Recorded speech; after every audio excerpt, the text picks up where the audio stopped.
Hey everyone, my name is Phil Healy. I am the Public Access Coordinator here at NORCAM. And with me I have... Jessica Langdale. And... Michelle Roach. I'm a social worker at the Department of Children and Families in Malden, which covers the North Reading area. And thank you too for coming here today for this informational program. Thank you for having us. Oh, no problem. We like to get the word out. Good. We like to spread it. So let's start with you, Jessica. What is your background and what is your association? I am the ambassador for DCF, the Malden DCF office. I'm also a foster parent, and I've been a foster parent for 8 years. My role as the ambassador is to raise money for the children that are in foster care for different programs that they want to go to, and also recruit foster parents. And that's what we're doing here today. Yeah. Oh, good. We find that having a foster parent talk about what it's really like to be a foster parent is the best way to recruit new homes, and let them know what the need is and what it's actually like to be a foster parent with the department. So is that your work at finding the need, or you said you were a social worker? I'm a social worker, so my job right now is I work with foster parents. I try and help Jessica recruit, and then foster parents have their own social worker that works with them and that gets to know them and kind of does the matches for kids that are placed in their home, and that's what my job is. And I am actually Jessica's social worker. Yes. So we've been together 8 years now. 7 years, because the first year I was in another office. Yep. Yeah. Oh, So okay. Yeah. So you guys have been working together for 7 years. Yes. Yes. And what is the process of adopting a child or becoming a foster parent? Well, it's different. The process is, if you're interested, you fill out the application, and I think Michelle probably knows more about that than I do, because as a foster parent, I actually came in a different way. I was child specific. Oh, okay. There was a child. So how did that work? What's the difference between child specific and filling out an application?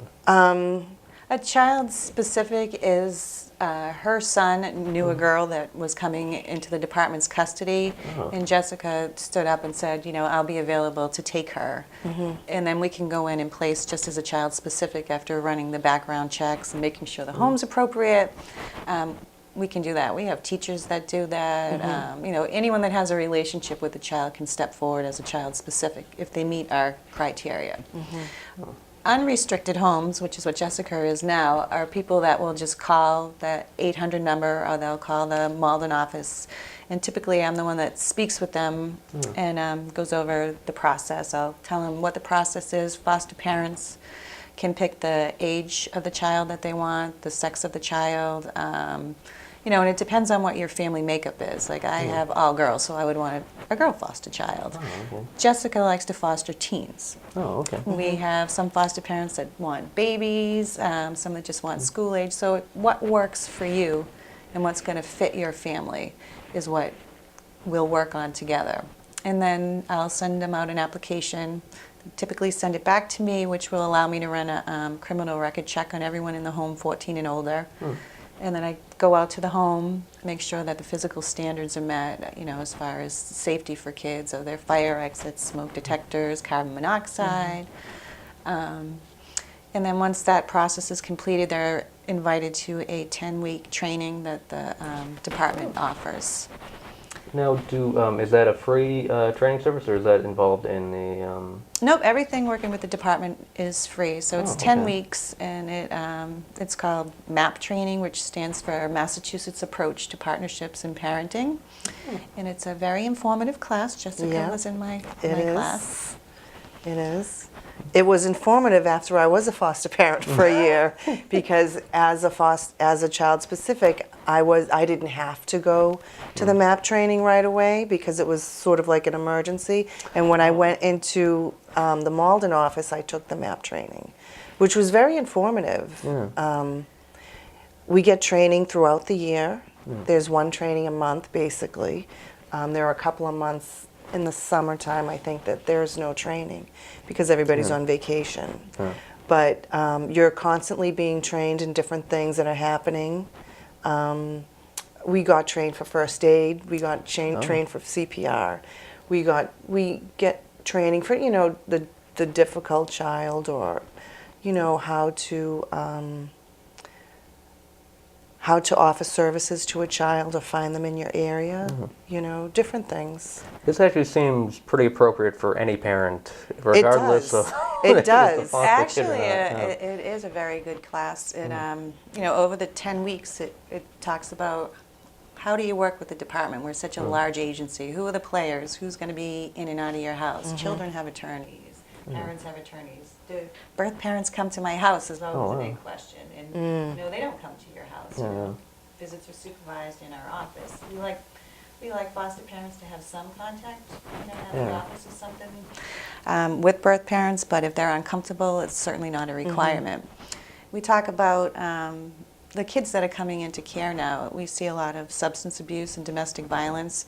And what is it like for these kids to be exposed to that? And just the fact that these children are removed from their homes, that's a trauma. How do you work with a traumatized child that, lost their mom, their dad, potentially their schools, their friends, the smell of their house, all of that. And it's a challenge, and it's, stuff that we talk about in the training.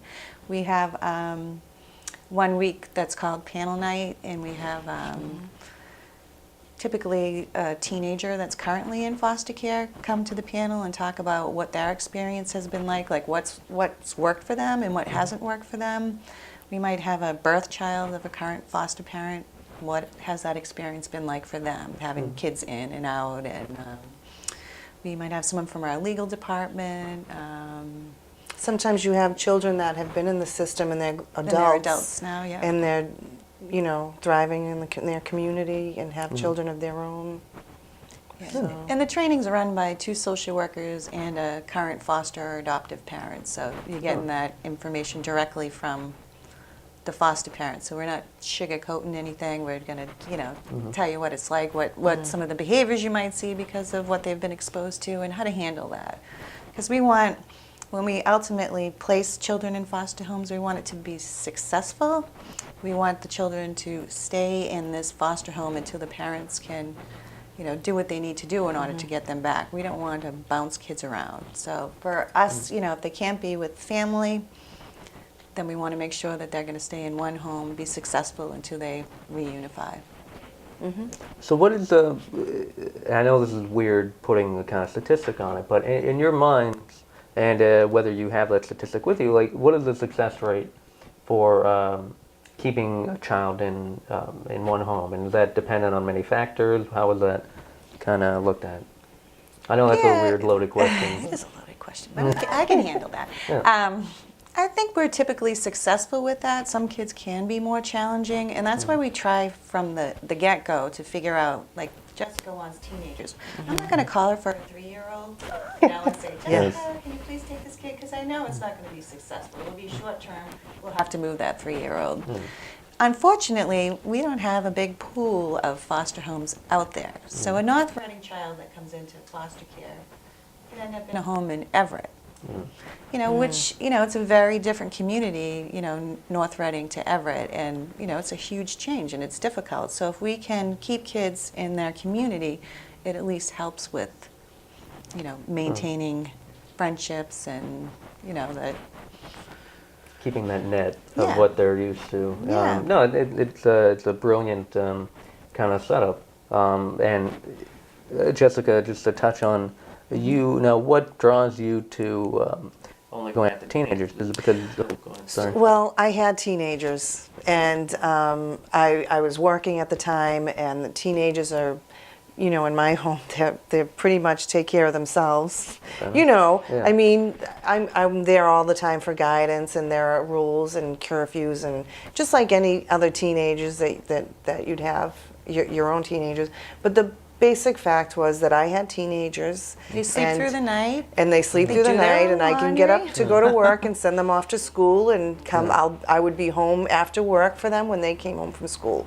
So it was easier for me as a parent of teenagers. If I had a toddler or a child that I couldn't leave. If one child had an appointment and the other child had to go to their basketball game, I could take the child to the appointment, and this child is old enough to walk to the basketball game, and I'll meet him there later. So that's what worked for me. So, and I still take teenagers, even though my kids are gone.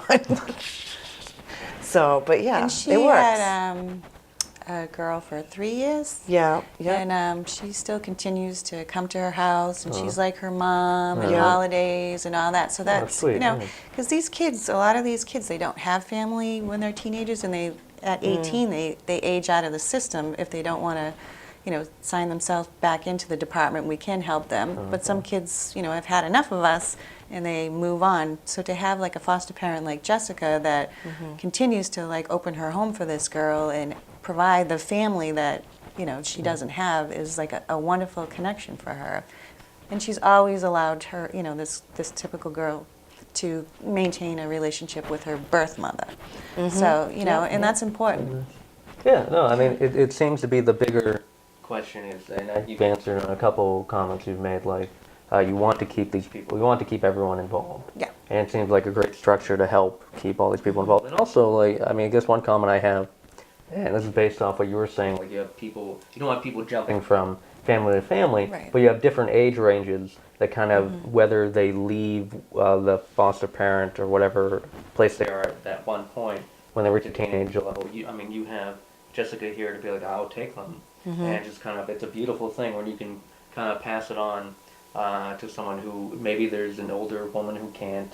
Do you ever have like these situations where you have parents or older parents maybe like getting up in age they can't handle kids anymore, and then there's, they have to pass on a foster kid? Does that ever come up? Or? Not usually. If you have a child, if they have a child that's been with them for a while, they usually just keep them. Oh, okay. Until it's time for them to return home or go off And to college. I've had, the girl I had went off to college, so Oh, nice. yeah, so That's it was good.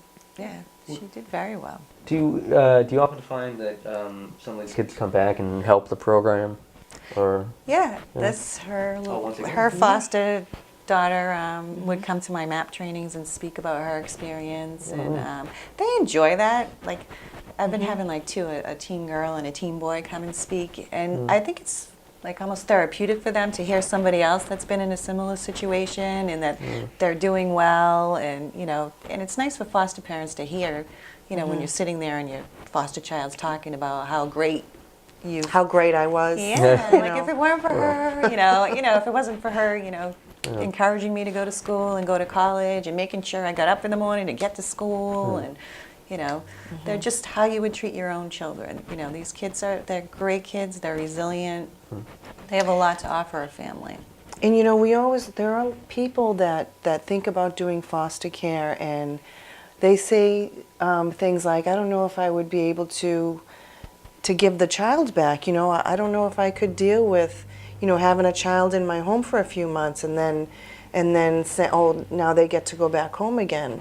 But that's what we need. We need people who are willing to help a child and let them reunite with their families. It's not about the parent, the foster parent. It's about helping the children. Yeah. So it's and a lot of times, like when we were in the MAP training and we talked about, and this always comes up in my head, and they tell you one part of the MAP training was, we want you to close your eyes and we want you to think about you as a child being taken away from your home. And now you're placed in a different home and you don't know anybody, it's about helping the child. How does that child feel coming to your home? Not knowing anybody, not knowing, if it's a safe home. You have to make sure this child knows that this home is for them. It's a safe home, and you're going to do everything you can to make this child comfortable. It's not about you saving a whole bunch of children. It's about you giving your time and spending it with the child so they know how they should grow up, and not how they've been growing up. So. Yeah.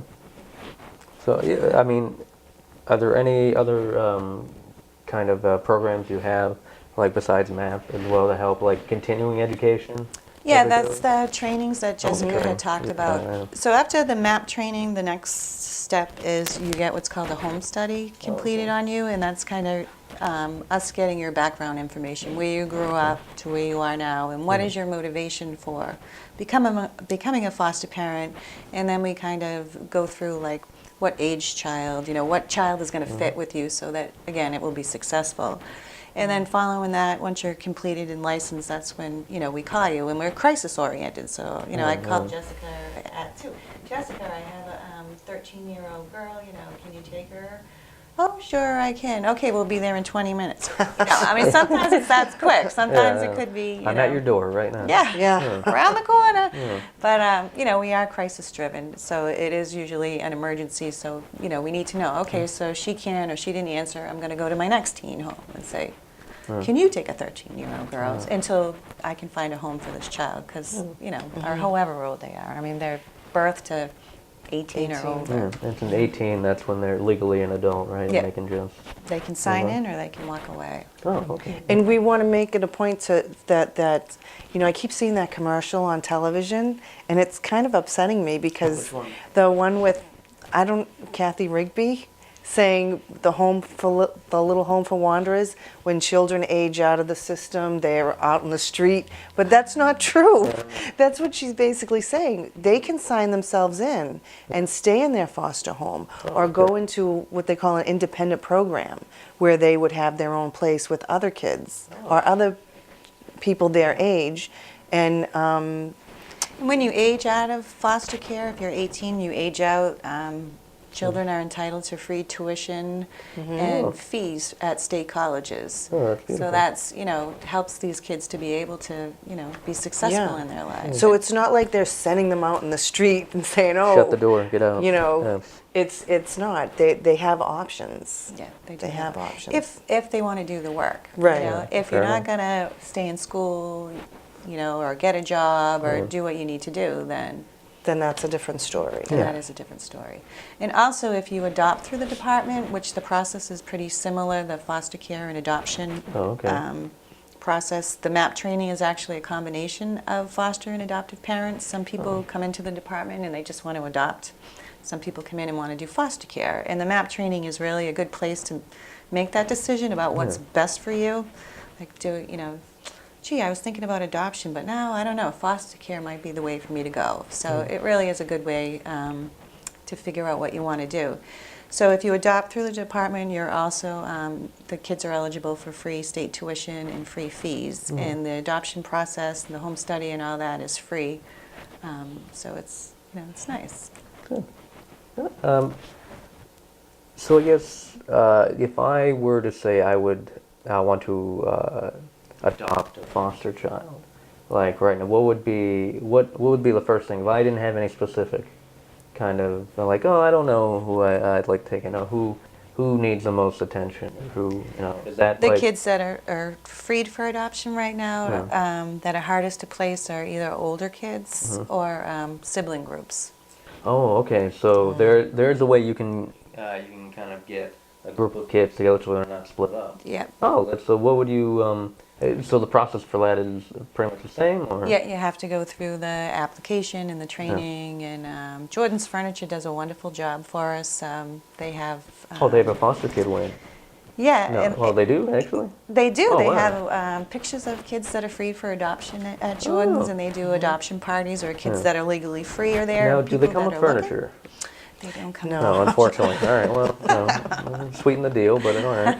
We could work on that. Yeah.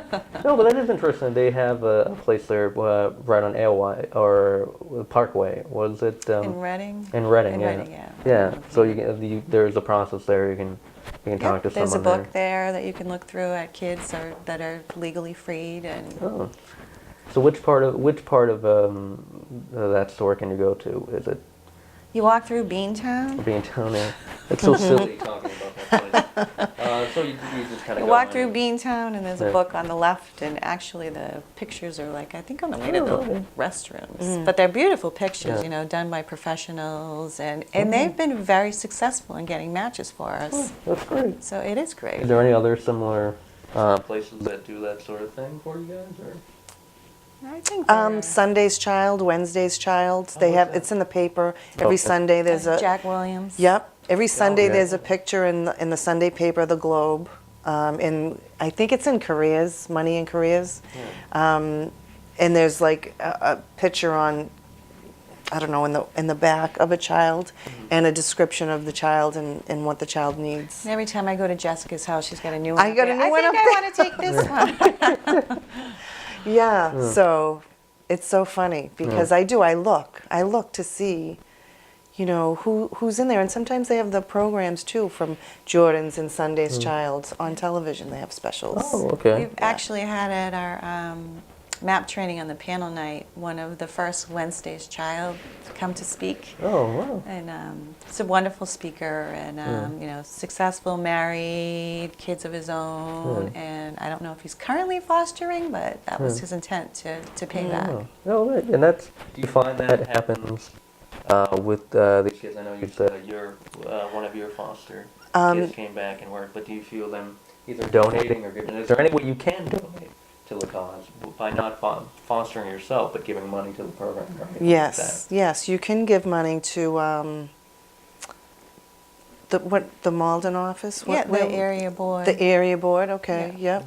And it can go towards, like we call it the hockey fund, that hockey game. That's for the enrichment activities for kids.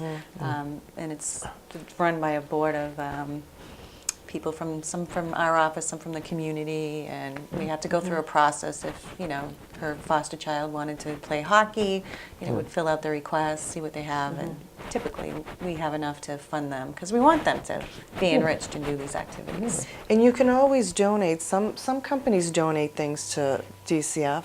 On the holidays, we get Yeah. a lot of donations for kids in care and not in care. Yes. So And you guys were talking about the hockey fundraiser. You guys just yes. had? Can you talk a little about that? Well, it was the seventh annual hockey fundraiser, and a gentleman in the office runs it. It's his hockey players too. He recruits hockey players from social workers or wherever. I don't know where exactly he gets them, but every year they have a hockey match over at the Medford rink, and the social workers, they call them the Malden Magic, play the Medford Police Department. And they raise a lot of money during that, when they have that fundraiser. And of course, I was there with my table trying to recruit foster parents. Any luck? No, well, I got one. It was really funny. He was a probation officer, and I gave him a card. He had a 10-year-old child. Yeah, he's wired for it then. And I was like, you would be really good for this. And some people I try to recruit had their foster children with them. So, wow. because everybody goes to the game, and this year we won. So, good. We beat the Medford Police Department, so that was good. And they have all kinds of raffles. Like a bunch of my friends went. I think they won all the raffles. They won You heard it here first. It's a Yeah. big raffle. All I know is I didn't win anything. It was they like Well, what a bunch do of you my raffle off? They raffled off a Coach bag, some signed hockey sticks. Coach, that is pretty. Being married, I am now familiar with all kinds Yes. of bags, so, I tried to win the coach bag. yeah. And one of my friends won. They had a gold bracelet. Somebody won a gift certificate for that. What's that? Edibles arrangements. edible arrangements. Like my friends won all that stuff. I was like, oh, what are you going to do with the hockey stick? So it was fun. It was fun. Do you have any other fundraisers like that that people can go to or know, or like anywhere we can direct in this program people to? Besides the number behind us, which is, as you can see right there, call 1-800-KIDS 508, and that's for all information regarding Yes. fostering and just the program, everything. Fostering and And adopting. adoption. It's the Department of Children And and families. Family. It sounds so weird and ominous. Well, the Department of. I just feel like there's some sort of robot picking up kids and putting them in a basket or something. It's not. It doesn't happen. It just made me weirdly thinking about it. So I apologize. But so yeah, there. Any other fundraisers or? We tried to have fundraisers. A lot of times I'm just going store to store picking up things or gift cards or whatever. But we You know, we try to have some. We were talking about, what's that other fundraiser we had? We had something. My hot dog thing? Oh, yeah, okay, you have all right. that. That was in the That's office. actually Yeah, what is- internal. And she has a little, that's so funny because Michelle really, she helps with everything. She even has a store where she has a little store in her, Uh-oh. where she sits in her office and Yeah. people come in and buy chips and water and Oh, stuff. yeah? And all that money goes to what we call the foster parent appreciation dinner. Yeah, oh, So that's nice. yeah, so the foster parents have a dinner once a year, Yeah. and it's to appreciate the foster parents. So, And what was the hot dog thing? Is that the same store? No, well, it's in the internal office, in the I Oh, was in the office, yeah. at opening day. Oh. Cookout, Yeah. hot dogs, and all that stuff. Oh, Have a that's great. little yeah. shindig. Well, is there any, like, I guess, you guys have presented an awful lot of information. Oh, I have some more. Oh, yeah, yeah. I didn't mean to cut off, yeah. Just let me know if there's anything I forgot. Yeah. When you're a foster parent, the children that come into care are covered with Mass Health for their medical and Medical. dental Oh. needs, any therapeutic needs. And foster parents receive a stipend between, depending on the age, it's 20 to 24 something per child a day. And they get a quarterly clothing allowance. And that money is not considered income. Yeah. Oh, all right. So it's not taxable income. Yeah. Okay. And for the child, as far as like you get a clothing stipend and you get a regular stipend? Yeah, and the $20 a day. $20 a day, yeah. Which is It's- not a lot. It's not a lot, but No, I when mean, you think it about does it, help. yeah. It does help provide some things for the child. It could be I mean, like groceries, Yeah. additionally, like even bring them to a movie Yeah. or something, you know. Yeah, we go to movies, baseball games. I take the kids to. We do a lot of things. It's funny because I'm always looking for like Groupons or something, and it just so happens I have a friend working at Fenway, so. Oh, there you go. Get the mother load. What? So You didn't now- tell me that. I know. Well, I just This is found a out. revelation So, right and here. here's a tip: you buy the bleacher seats, and then you get to walk wherever you want. Yeah, there you go. Wow. $12 for a bleacher seat. There you go. It's 2 beers, as they say. Yeah, For so. essentially. Yeah, no, that's great. So I mean, so you have that, and it's interesting to know. And this, please don't think it's shallow of me, but it's very interesting the kind of monetary kind of world surrounding being a foster parent as opposed to straight out adoption. Because with adoption, it's like it's pretty much your own game. You're kind of out there, and like it's all up to you. Not to say foster parent, it isn't up to the person who's parenting the kid, but you get a lot of help, which is good. And that's the how the adoption process works too. Kids Oh, that okay. come into our care, and if you adopted a child through us, they're going to continue to have Mass Health. Oh. It will be secondary to what your insurance is, Yeah, yeah. and then an adoption can't be finalized until a child's been in your home for 6 months. So technically, during Oh, that weird. 6 months Yeah. period, you're a foster parent. Yeah. And so you're still going to have support, and we're going to, make sure that you have support for, services after the adoption is finalized. So you adopt a 4-year-old. Every kid when they're a teenager has issues, and it could be particularly difficult for a child that was adopted, in the trauma that might surface as a adolescent, and these are the agencies that you should call or stay connected with. And so we do offer that support as well. We're not just going to leave you high and dry and go, good luck. No, I mean, and that's important. And do the kids? You're talking about the kids go through. I mean, the parents go through a screening process, but the kids as well. So you know exactly like what they've been physically through and what. We have, it's called a disclosure meeting, Oh, yeah. and we'll sit down with you and give you every bit of information we have on the child. Which, if you go to a different country and adopt, you might Yeah. not have this information. We Yeah. might be Sure. able to tell you that, okay, well, mom has a mental health history, or, dad had this, so it's stuff that you'll know, and you'll make an informed decision whether this is going to be a good match for you and a good match for the child.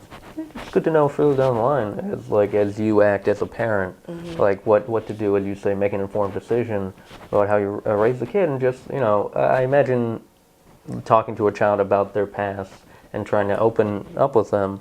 It's kind of tough when they might have something hidden or they keep it. I mean, everyone has that. Everyone has that ability. They just keep it inside, and to kind of really be become a parent, I'd imagine you have to kind of come to an agreement or come to a level of trust, I guess would be the issue. And that takes time. And the best thing you can do is just be open with the child about their history and let them know that you're available to hear about it if you want to talk about it. And if foster parents, do meet birth parents, or if adoptive parents meet birth parents, it's great for these kids to hear, you know what, gee, you got your mother's eyes, or to have your mother really loved you, or your mother does love you, or whatever the situation is, because, the population that we work with, a lot of them are just, it's down and out, just a bad situation, and they, but they're decent people. They love their kids, and it's just unfortunate the situation that a lot of these folks find themselves in.